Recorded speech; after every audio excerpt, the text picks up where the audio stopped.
this morning on the AM show. So, you know, when you feel the lump early enough and you report it at the nearest hospital, then you know that you're sure that you can get some good treatments. We heard from a survivor this week, and what saved her life really is the fact that she did detect it early and she ran to the hospital, and she's free from breast cancer. So as we create the awareness in this month of October, I'll urge all of you, as you feel your breast this morning, if you feel any lump, anything that is not right, first of all, you know that you have to be familiar with your breast so that if something is not right, you'll be able to detect it. Now, as soon as you do, make sure you head to the nearest facility. That's our breast cancer moment here on the show. Let's do the newspapers now.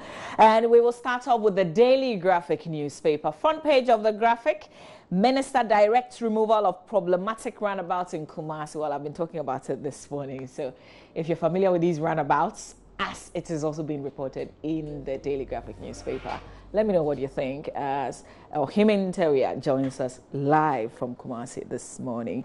IMF bemoans government's decline in revenue. So also another headline you find in the Graphic this morning. But the banner headline here, prioritize revenue generation in 2018 budgets. That's according to the IFS. There's Professor Newman Kusi, the Executive Director of the Institute of Fiscal Studies, coming along with his headline on the front page of the Daily Graphic.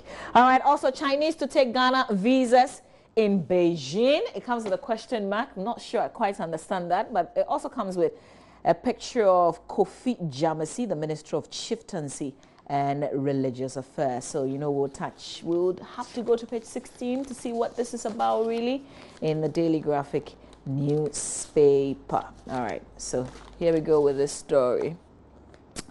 It says the Inter-Ministerial Committee Against Illegal Mining has recommended that the government adopt a policy that will enjoin Chinese arriving in Ghana from China to secure their visas at the Ghana Embassy in Beijing instead of being issued with visas on arrival here in Ghana. Okay, and addressing a Deborah of the chiefs and people of the Achim Abuako traditional area in Chebi in the Eastern region, the Minister of Chieftaincy and Religious Affairs said the recommendation, if adopted, could help check the situation where some Chinese had taken advantage of the existing policy of issuing Ghanaian visas on arrival to visit the country only to engage in illegal mining. Oti region will transform Volta region, according to Krachirura, the paramount chief of the Krachi traditional area, Nana Impra Besemuna III. He's justified the need for the creation of a new region out of the Volta region, saying such a move would fast-track the socio-economic development of the northern parts of that region. Let's see what's on the back page of the Daily Graphic newspaper. Remove problematic roundabouts on Ejiso KNUST highway, according to the Minister of Roads and Highways, Mr. Kwesi Amwako Atta, and we've also been heavily reporting on this. The picture you find on the back page of the Daily Graphic is one of such roundabout. This is the KNUST roundabout, I think. Okay, all right, so the story continues on the back page of the Daily Graphic newspaper. From the Graphic, we do the Ghanaian Times newspaper. DVLA rolls out smart driver's licenses. November 7 is the date. How different is this smart one from the one that we're familiar with, the one that we're using today? The Ghanaian Times has a picture of how it will look like, if you like. You can appreciate it on the screen as the front and the back. That's what they've inserted with this headline on the front page. Yeah. Not sure it's quite clear enough for you to appreciate it though. All right, let's see what the story itself is saying on page 16. The Driver and Vehicle Licensing Authority will from November 7 begin a digital transformation with a rollout of smart driver's licenses and vehicle registration cards. The smart driver's license with a contactless chip and other state-of-the-art technology would promote storage of biodata and personal driver information and improve security in the driver licensing regime. Am I kind of thinking that we suddenly change things, like we change things a bit too quickly? Because DVLA has gone through a lot, and now we're going through this process as well. Not sure what to make of it, but the rest of the story is in the center spread of the Ghanaian Times newspaper. DVLA going digital. So what kind of system are they on right now? How have we been managing it? I guess if you read the rest of the story, you would know. Ghana marks 72nd UN Day in Accra. That was yesterday. School feeding caterers demo against non-payment of 4 million Ghana cedis arrears. So some former caterers of the Ghana school feeding program yesterday staged a protest at the Ministry of Gender, Children and Social Protection in Accra, asking for the release of arrears owed them. They are owed for food provided for pupils in the second and third terms of the just ended 2016-2017 academic year, where some individual outstanding payments exceeding 4 million Ghana cedis. That's in the center spread of the paper. On the back page, you find Ghana now second highest mobile internet user in West Africa. What does that mean, really? According to a new report on Ghana's mobile-enabled digital transformation, nearly half of the population can browse the internet via mobile devices. Okay, the rest of it, of this finding is on the back page with the story. Fight against child marriage yielding positive results in the Bono Ahafo region. The campaign has also increased the number of girls who are able to continue their education at the senior high school level, especially in the 3 districts where it began since 2015. So that's certainly some good news coming out of work really done by some of the donor agencies, the Action Aid Ghana in partnership with UNICEF, and they're telling you how what they've been doing is yielding results. That story is on the back page of the Ghanaian Times newspaper. Let's do the Daily Guide now. Front page of the Daily Guide newspaper, NDC had 200 cars for journalists. It comes with a picture of Stan Dogbe. Is he the one who is making these revelations? Or as usual, the Daily Guide is still serializing from the Kwesi Butcher reports, one that has been denied. ECOWAS single currency in 2020. President Akufo-Addo with ECOWAS leaders after their meeting in Niger yesterday. That picture has been captured on the front page of the Daily Guide.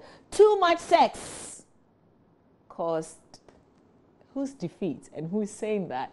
Well, it's been attributed to Bukom Banku.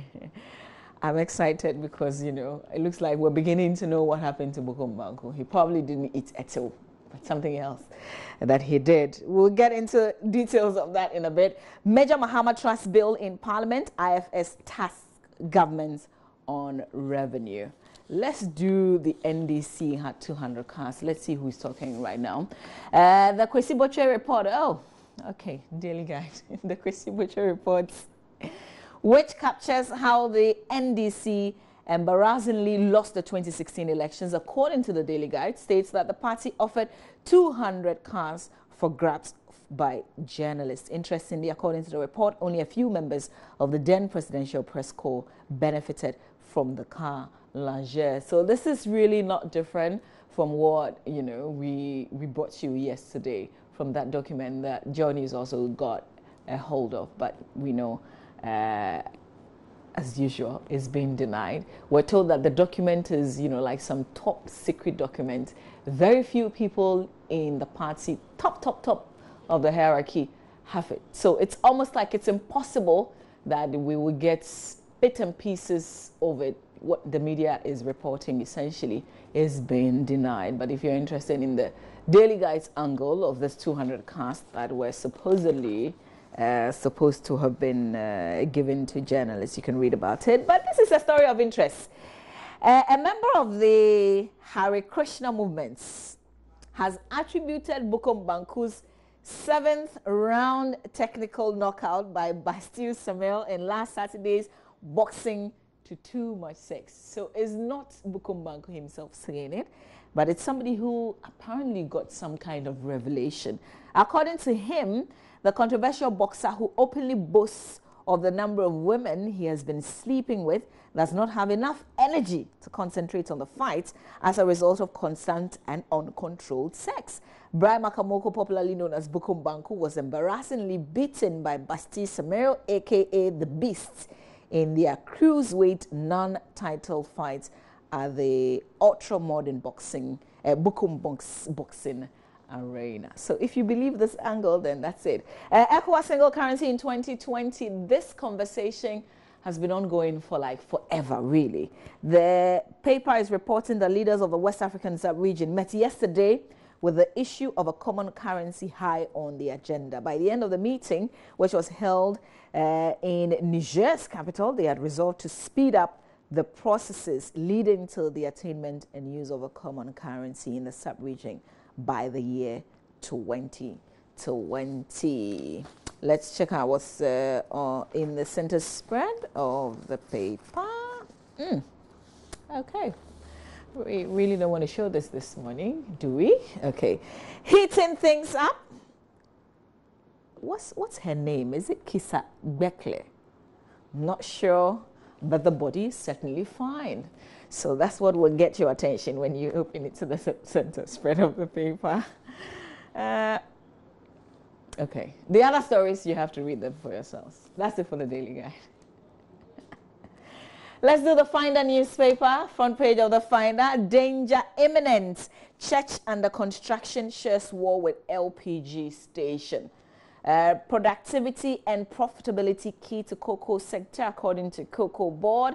There's Joseph Boahin Adu, a picture of him, CEO of Cocoa Board, with the headline on the front page of the paper. Sanctioned health workers who flout ethics patients charter. St. Ghana seem to be saying a few things with regards to this. YEA sends healthcare delivery to rural folks. And there's some demolition. TDC dragged to court for 5 million Ghana cedis over a demolition exercise. But look at the story about a church that's sharing war with a fuel station.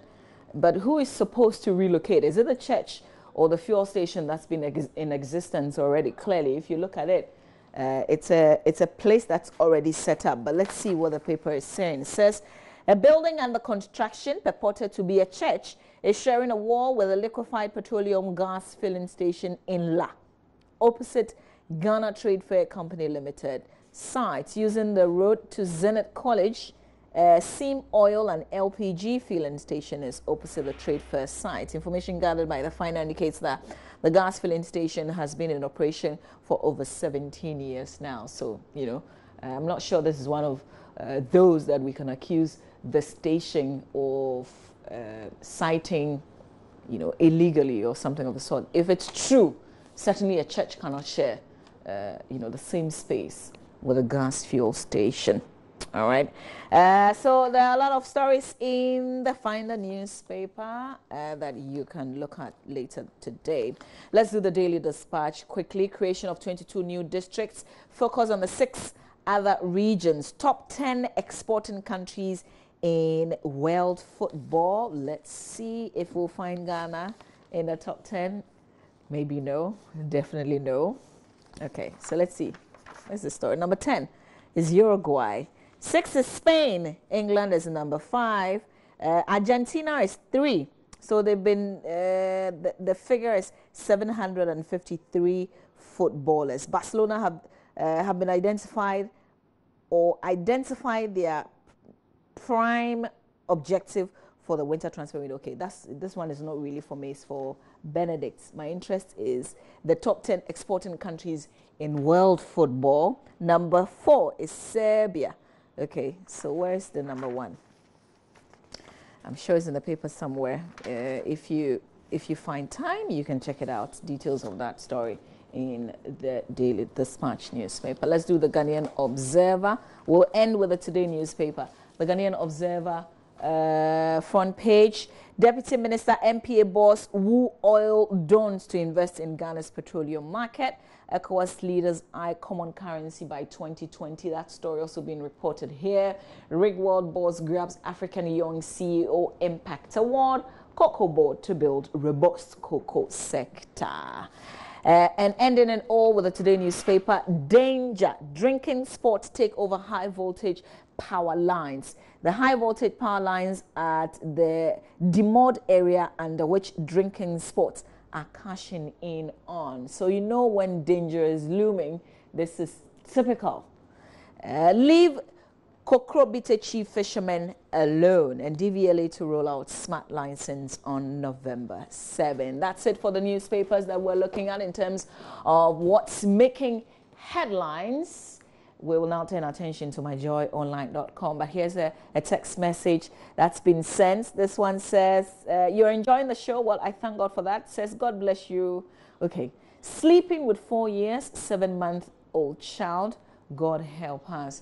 And that 4-year-old who's been defiled. I mean, when you hear details of that story, plus the accounts of the local journalist, is one that will make you go insane. And we're getting a lot of feedback from that story as well. MyJoyOnline.com, business franchising critical for SME growth. Also on the page. Operation Vanguard takes Galamsey fight to Central Region. The task force overseeing the nationwide ban on small-scale and illegal mining in Ghana, Operation Vanguard, is set to be operational in the Central Region. And this story that we've been sharing and talking about it so much since yesterday. Defiled 4-year-old gender ministry official faults mother for reporting to chief. Is this the time to be blaming the mother of the child? Are we looking at the culture of the place in the first place before we begin to put blames? Should we not be looking at how we fix it, how we get justice, how we punish the people who have been at fault in this matter? You can open up the story and then read this angle to it as well. Let's move on though, still on myjoyonline.com. ECOWAS leaders reaffirm commitment to meet 2020 deadline for common currency. UNESCO urges government to provide universal quality education. Gender ministry must wake up to deliver justice to the defiled 4-year-old, according to an activist. Gender activist and executive director of the AC Foundation has called on the gender ministry to wake up to its responsibility and provide shelter for the mother and child. 17-year-old robber injured in gun battle with police. And then government presents Major Muhammad Trust Fund bill to Parliament. We know it's before 2 committees now for consideration. Lots of other stories on myjoyonline.com. Let's do the BBC, and we certainly want to talk about Kenya because of that election that's coming up. I mean, we were looking at, okay, would it happen, would it not? But it looks like it is coming up. Kenya election, last minute court bid to block poll. Well, is it or not? The BBC is reporting that Kenya Supreme Court is to hold a last-minute hearing to decide whether the rerun of the presidential election can go ahead. The court will hear an urgent petition by human rights activists arguing Kenya is not ready for the vote. The election is due to take place on Thursday tomorrow. The Supreme Court in September took the unprecedented decision to annul the presidential election and demand a rerun. And we know that the main opposition leader has backed out of this election. But it's been open to the rest of the candidates who first contested in this but really didn't place. Let's hear this rap by the BBC.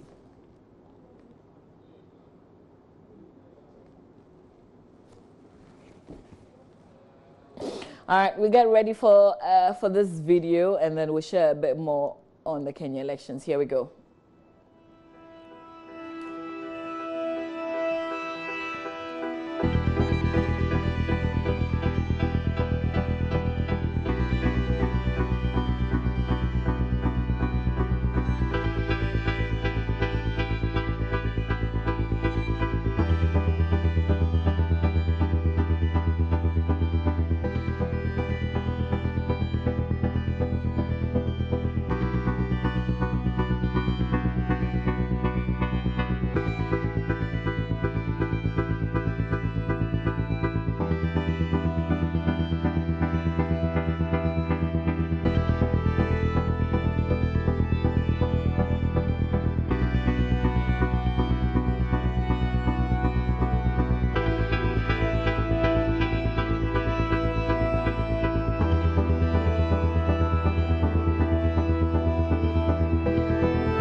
So thanks to the BBC for that. We know why we're here this day with regards to Kenya elections, but there's also some worrying developments, if you like, because we know that the main opposition leader, Raila Odinga, pulled out of this election.